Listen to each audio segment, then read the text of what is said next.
Hello everyone, कैसे हो आप सब। तो टुरटुक विलेज से हम सुबह 6 बजे निकले हैं और ये जगह इतनी पीसफुल थी कि रुक जाए ऐसा हो रहा था, पर पेंगोंग लेक भी बुला रहा था। इधर हर मोड़ पर सरप्राइजेस है और हर किलोमीटर पर चैलेंज है। Small wooden bridges, river flowing nearby. Turtuk से पेंगोंग लेक जाने के लिए ऑलमोस्ट 200 किलोमीटर का रास्ता है। हम डिस्किट विलेज होकर गए थे। यहाँ पर हम कैमल बहुत ही फेमस है, तो लोग कैमल राइड भी करने आते हैं, पर हमने कैमल राइड नहीं करी थी। हमने सिर्फ फ़ोटो लिया और हम निकल गए डिस्किट विलेज की मोनेस्ट्री देखने के लिए। यहाँ पर हमने डिस्किट मोनेस्ट्री देखी, इधर हमने टेम्पल देखा और थोड़ी हमने फ़ोटोग्राफी की, थोड़े वीडियोस बनाए। फिर हम निकल गए वाया हुंडर होके पेंगोंग जाने के लिए। पर इधर आप एक बात का ध्यान रखना कि इधर डिस्किट विलेज में सिर्फ एक ही पेट्रोल पंप है, जो आपको पूरे टुरटुक से पेंगोंग जाने के रास्ते में फिर आपको कुछ भी नहीं मिलेगा petrol pump. So please make sure कि आप अपनी कार में भी फ्यूल डलवा लें। फिर शुरू होता है असली ऑफ रोडिंग। यहाँ से ना कोई प्रॉपर रोड है ना सिग्नल, बस हम हमारी कार और नेचर का ये रॉ फॉर्म। गाड़ी बार बार फिसल रही थी और ये टेरेन सीरियसली बहुत ब्रूटल है। ये रास्ते सिर्फ उनके लिए है जो नेचर से दोस्ती भी कर सकते हैं और उसका गुस्सा भी झेल सकते हैं। फिर आती है the most dangerous river crossing, और अब आई सबसे बड़ी चैलेंज। एक रिवर जो इतनी फास्ट फ्लो कर रही है कि अगर थोड़ा गलत एंगल से एंटर किया तो गाड़ी सीधी आपको बाहर ले जाएगी। और फिर हुई बड़ी प्रॉब्लम।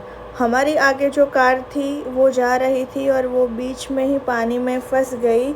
उनकी गाड़ी बंद हो गई, तो उनकी वजह से हमारी भी स्पीड टूट गई।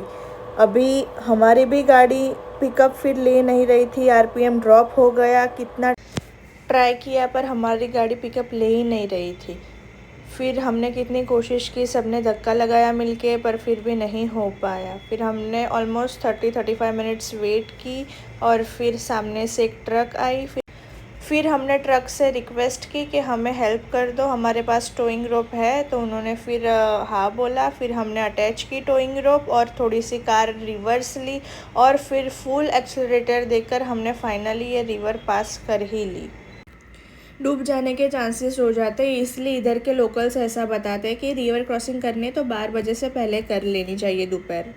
ये श्योक रिवर है जो बहुत ही वाइल्ड है और बहुत ही फास्ट फ्लोइंग है। इधर बहुत ही केयरफुली आपको जाना पड़ता है।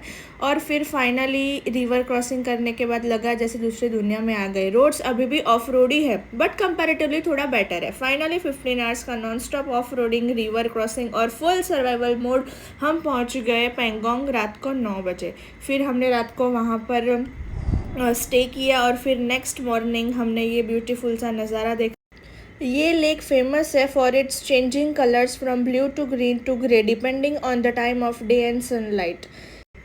इधर बॉलीवुड मूवी 3 इडियट्स की शूटिंग हुई थी, उसके बाद ये लेक बहुत ही पॉपुलर हो गई थी। और ये ब्यूटीफुल लेक 14,270 फीट पर है ईस्टर्न लद्दाख में।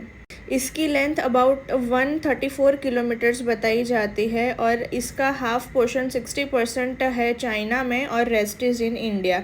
Despite being a saline lake, it's freezes completely in winter. पूरा बर्फ़ हो जाता है विंटर में। फिर हमने आगे हमारी जर्नी कंटिन्यू करी। और अगर आप भी ऐसे रॉ डेंजरस एडवेंचरस में बिलीव करते हो तो ये ट्रिप आपके लिए है। प्लीज़ लाइक, कमेंट और सब्सक्राइब करना ना भूलिए, क्योंकि नेक्स्ट व्लॉग में हम और भी ज़्यादा एक्सट्रीम जगह जाने वाले हैं। सो please stay tuned for this. Here is the last look at the beauty of this place. I hope you enjoy it. Thank you for watching.